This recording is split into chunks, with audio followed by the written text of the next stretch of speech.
All right, let's preview Suzuka.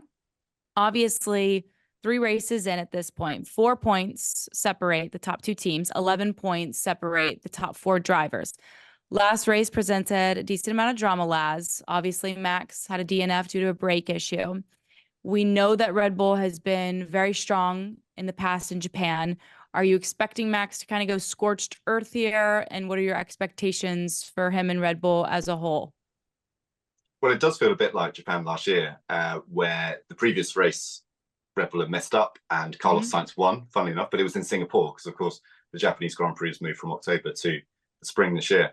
And so I feel like we'll see a similar level of Max Verstappen determination. He said before last year's Japanese Grand Prix that he wanted to win by 20 seconds. And I think he did it by 19.6 or something. And Christian Horner said the reason the other 0.4 seconds went missing was because of the car not getting out of the way under blue flags on the final lap. So I think we'll see a similar level, and I think we'll see a similar level of competitiveness from the Red Bull Suzuka, because it is a track which kind of naturally suits all the strengths that we know exist in that car. I mean, that car is strong across the board, but this really feels like a track where it will go quick. But we are still in that early stage of the season where we don't know exactly how the cars are going to stack up. Ferrari's performance in Australia was genuinely impressive. I know everyone's going to look at it and feel like, well, if Max hadn't had the brake failure, then he probably would have run off into the distance. And there may be some truth to that, but there were signs as well that the Ferrari had genuine pace throughout that weekend.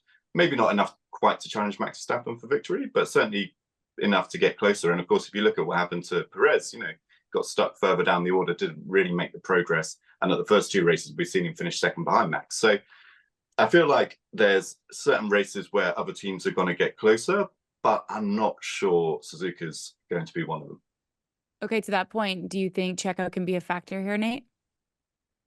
Yeah, and I think this season and this situation, and I agree with Laurence, that teams are a lot closer this year.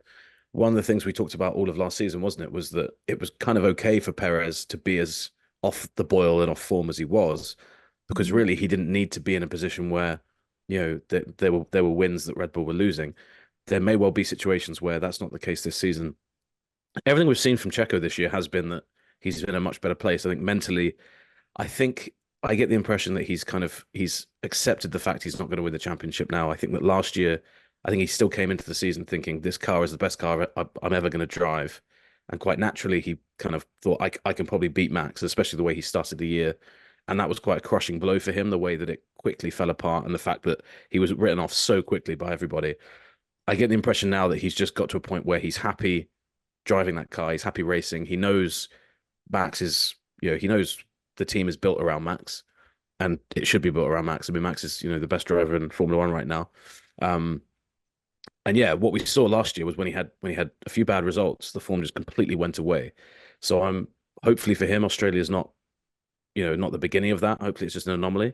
But yeah, I think that this is actually kind of where Perez really has to step up and prove his worth to that team, because, if reliability does start to become something of an issue for Red Bull, we don't know if it will be or not. You need to have that second driver up there, in the position where if something does happen to Max up ahead, you're not squandering points because yeah, like Laurence said, Perez was down the order in Australia, and Red Bull capitalized. So yeah, I hope so, because, last year it was actually kind of awkward and painful covering Checo, because he's a pretty nice guy to talk to. He's always been quite open. And it was similar when Bottas was in that kind of spiral, and similar to when Ricciardo was in that spiral at McLaren. Like when you see a driver in that and previously how good they've been at points, it's just difficult to see that happen, because you can kind of almost see the human side of it, and them doubting themselves. So yeah, from a sporting side, I think we need Perez to be up there. But I've got faith he will be, because he just seems to be in a different place, a better place, in terms of what he expects of himself and what he thinks is possible. And I think that even though he's maybe played down his expectations, he's probably put himself into a more sensible position in terms of what he can achieve week to week.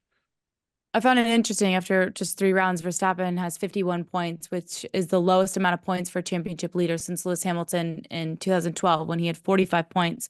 And Laz, you kind of mentioned this, even when, had Max been able to continue on in the Australian Grand Prix, Ferrari still had incredible pace. And it's kind of like, I want two different things. Like I loved seeing that Max, loved is a strong word.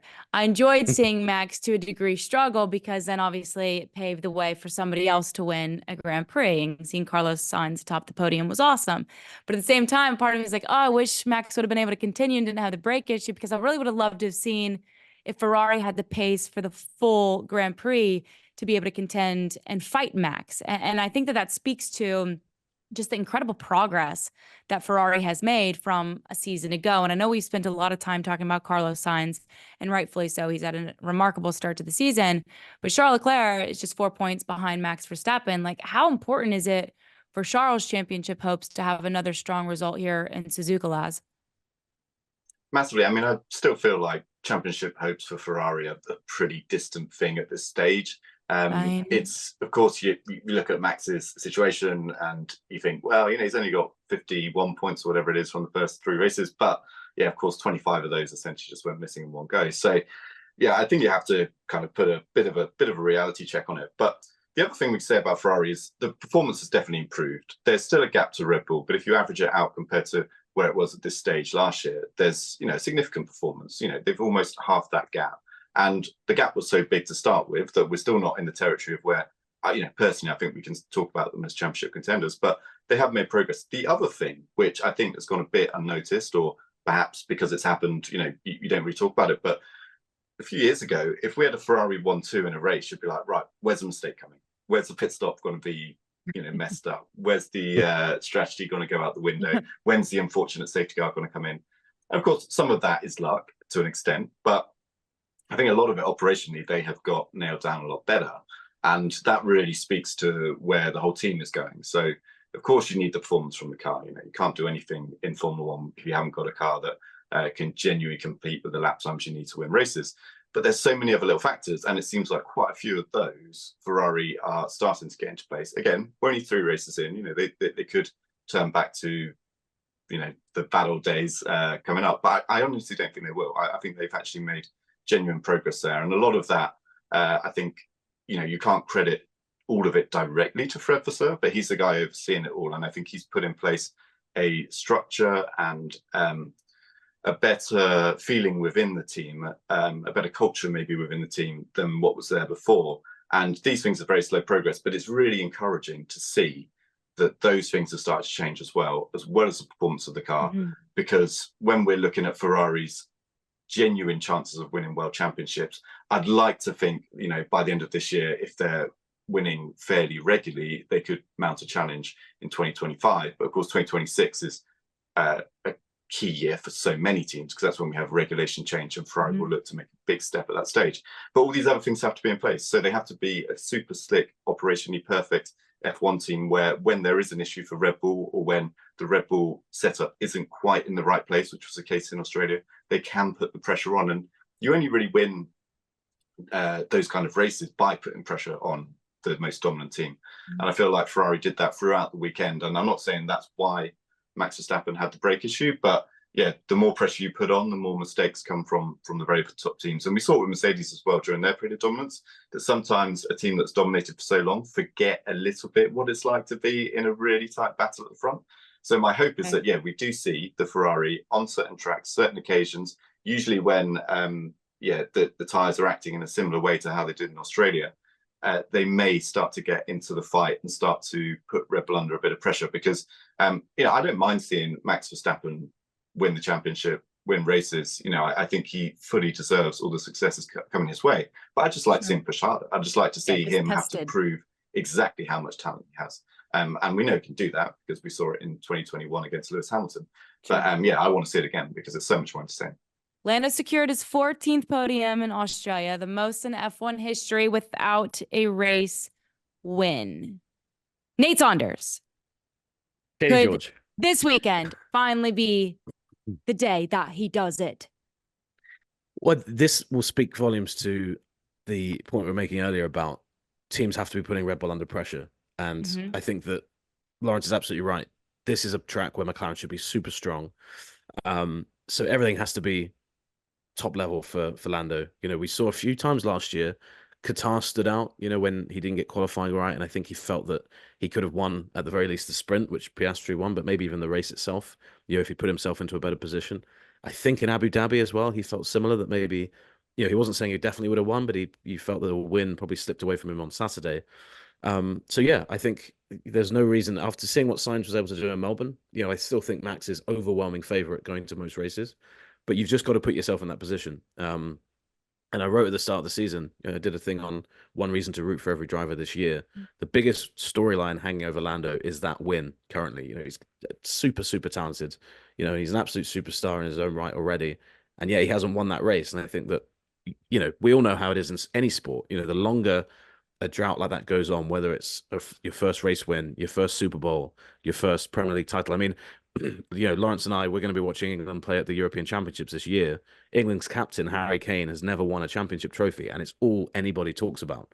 He's such a great player, one of the best players in the world, yet he's not won anything. There's certain players that have won a bunch of things he hasn't. And that He's the starts Charles to great. Barkley of the NBA. Yeah, exactly. Or like the Dan Marino, and those things are always held over drivers like that. Now, it's still early enough in Lando's career that it's not that much of an issue. If he can win soon, you're like, okay, great. That was the thing for a little bit. But it does start to linger. And especially if McLaren gets to a stage when they have a championship winning car, if he's still got that to get rid of, it's a lot of pressure on him. I don't think this is a situation where we can say Lando's going to win this weekend if he gets everything right. But Laurence made the point earlier, you've got to be putting Red Bull under pressure. You've got to be kind of testing how complacent that team's got out in front. And if there is an issue, Lando has to make sure he's the guy in second, ahead of Perez even. Because I think Perez is the beatable Red Bull in any condition. You can get your car ahead of that with, strategies better, if you qualify better, etc. And yeah, the other thing with Lando that I think there's maybe a similar dynamic in play to what they have at Ferrari. We have seen that on occasions when there's been good results, like Qatar last year really stands out, that Lando didn't quite get the result and Oscar did. Now that's unfair on Lando because he outperformed Oscar Piastri across the season last year.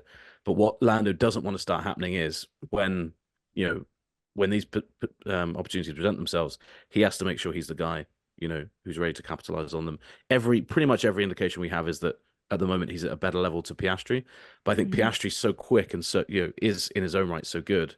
I think that if Piastri was to win that race before Norris, that would be a massive blow to Norris's kind of confidence and ego, etc.